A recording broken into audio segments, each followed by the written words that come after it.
Sega gave the Valkyria Chronicles community such a nice gift in the form of Valk 4. I mean, they could have simply stopped at the remaster, or maybe quit while they were behind with Revolution. But no, we got an extremely well done new entry into the franchise with all the bells and whistles we always wanted. Now to speculate on what they should do for the next one. You greedy motherfucker! What's up guys, it's me Zerodomai Kitsune, and we've had some heavy videos recently, so for today, and maybe even the next video, we're just gonna have some fun.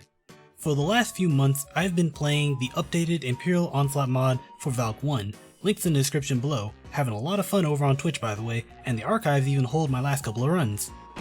Anyways, while I've been crafting together a spreadsheet in my off time to help me along with the modded run, because fuck VC1's user interface, I've also spent a little time fantasizing about what could be done next for the franchise, if they ever continue it. But before I go over those crazy 5 ideas I have, yeah, I know, the main point of the video, let's quickly point out some things from Imperial Onslaught and to a lesser extent Galleon Crossfire, the mod that started it all. Let's point out some things that without question should be in a future title, and to be honest I was really craving even while playing the Eastern Front. Starting with the ammo system.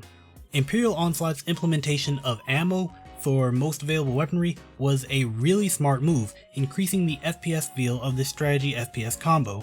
It alleviates the one-man army feeling in the series, not saying it isn't fun mowing down 4 to 5 enemies with a single waifu, but moments like that should be earned by a proper strategic setup, not available by default, or else why even have a team?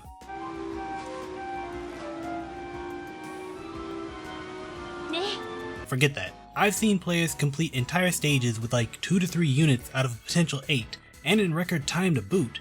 That's like playing chess with only the queen and a few knights. Fun to watch, but kinda missing the point of the game, especially once you factor order usage allowing troopers to destroy tanks with gunfire, and scouts laughing off bullets while running laps around enemies. Speaking of which, higher damage across the board would be another great improvement, not only reducing health sponge enemies and giving your guns more bang for its buck, but also reducing the amount of BS you can pull in regards to dealing with said enemies.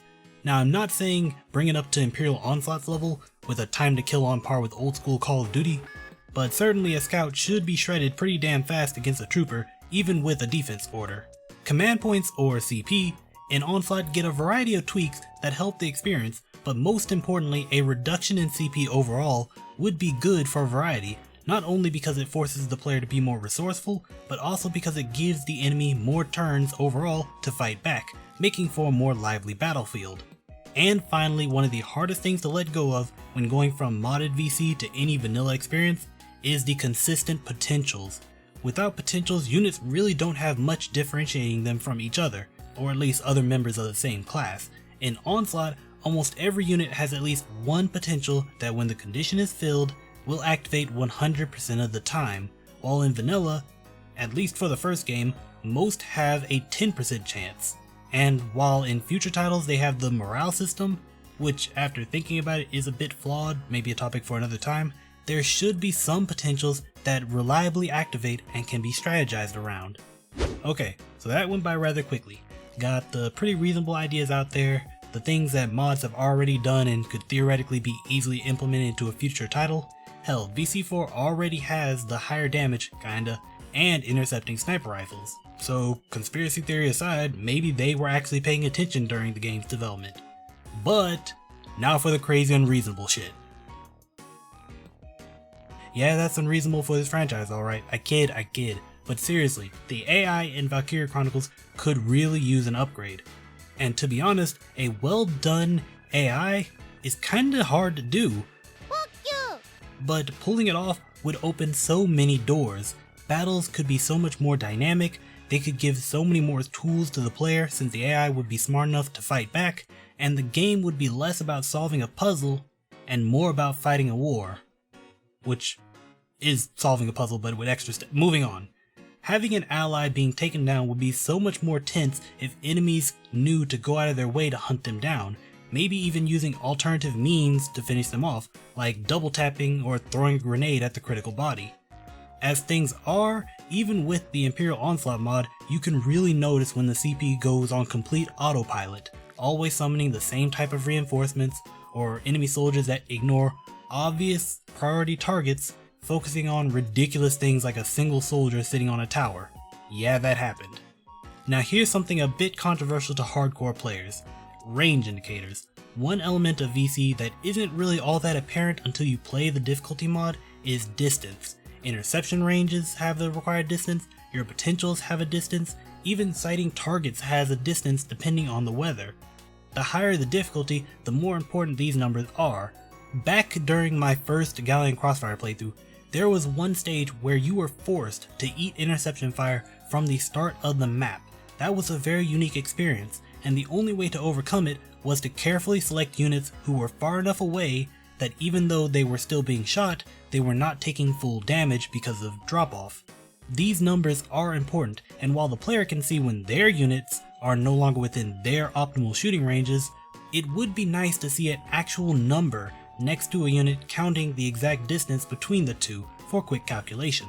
It would also be cool to see a shape on the ground representing an enemy's danger zone like you see in some MMOs and stealth games, but that's only really necessary if the damage from said enemy is so high that it feels unfair to accidentally walk into it, instant death radiuses and all that. Interception potentials are something I've wanted from day one because ultimately, when the turn ends, all the unique factors of every unit on the battlefield is turned off, and everyone is rendered as nothing more than a rotating turret. Even potentials focusing on being behind cover disappear the moment you end that unit's action, making more pure defense potentials useless outside of protecting you while you are trying to kill enemies on your turn.